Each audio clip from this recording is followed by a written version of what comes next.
Okay, question చూసుకుంటే a system containing masses and pulleys are connected on an inclined plane as shown in the figure.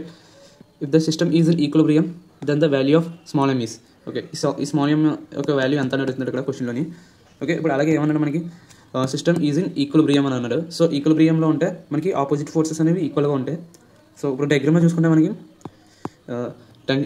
Forces resolve చేద్దాం. First పైకి tension T అనుకుంటే ఈ wire మీద కూడా tension T అవుతుంది, ఎందుకంటే సేమ్ వైర్ కాబట్టి. అలాగే ఇక్కడ ఈ వైర్లో చూస్తే ఇక్కడ టెన్షన్ టీ డాష్ అనుకుంటే ఇక్కడ కూడా టెన్షన్ టీ డాష్ అవుతుంది, సేమ్ వైర్ కాబట్టి. ఈ రెండు డిఫరెంట్ వైర్స్, ఇది డిఫరెంట్ కాబట్టి టెన్షన్ డిఫరెంట్ ఉంటాయి. ఇది సేమ్ కాబట్టి ఈ రెండు సేమ్ కాబట్టి టెన్షన్ అనేవి సేమ్ ఉంటాయి అక్కడ. ఓకే, ఇప్పుడు గ్రావిటేషనల్ ఫోర్స్ ఎలా యాక్ట్ అవుతుందో చూద్దాం. ఇప్పుడు ఈ 1 kg బ్లాక్కి కిందకి 1g యాక్ట్ అవుతుంది, ఈ 2 kg బ్లాక్కి కిందకి 2g యాక్ట్ అవుతుంది, ఈ mకి ఏమో mg కిందకి యాక్ట్ అవుతుంది.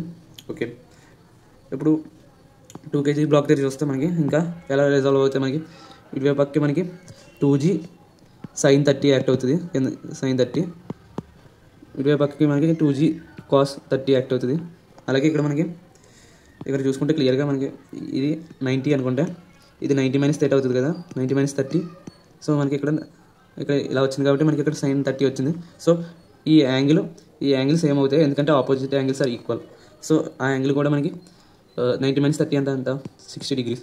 సో మనకి ఈ టెన్షన్ ఇలాగ రిజాల్వ్ అవుతుంది, ఇలాగ రిజాల్వ్ అవుతుంది. సో అది ఎలా రిజాల్వ్ అవుతుంది, ఇప్పుడు టెన్షన్ పైకి ఎంత అవుతుంది మనకి t cos 60 అవుతుంది. అలాగే వెర్టికల్ కాంపోనెంట్ ఏమవుతుంది మనకి t sin 60 అవుతుంది. ఓకే, ఇప్పుడు మనకి మూడు బ్లాక్ల మీద ఫోర్సెస్ అనేవి యాక్ట్ అయినాయి.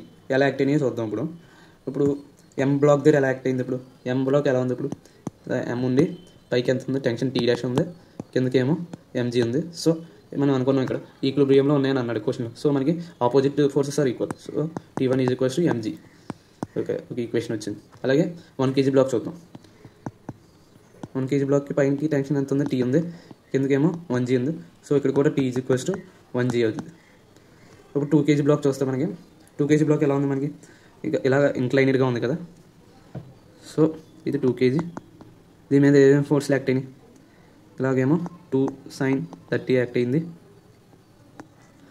ఇటువే పక్కకి టెన్షన్ t డాష్ యాక్ట్ అయింది, అలాగే t cos 30 కూడా యాక్ట్ అయింది, t cos 60 కూడా యాక్ట్ అయింది.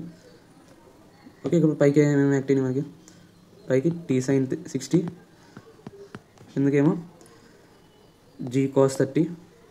అలాగే మనకి పైకి నార్మల్ ఫోర్స్ కూడా యాక్ట్ అవుతుంది. సో మనకి ఇది వెర్టికల్ అనుకుంటే ఇది హారిజాంటల్ అనుకుందాం. సో హారిజాంటల్లో చూద్దాం.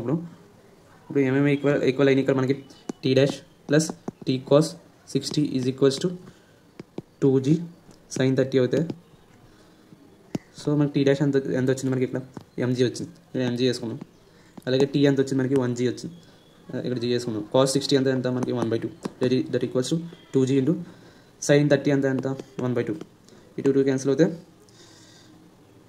ఇక్కడ. ఓకే, 2 క్యాన్సిల్ అవుతాయి. ఇప్పుడు mg = ఈ g కూడా క్యాన్సిల్ అవుతాయి. సో mg ఉండదు అక్కడ. సో m = 1 - 1/2 అయింది. m = 1/2. So therefore m = 0.5 kg అయింది.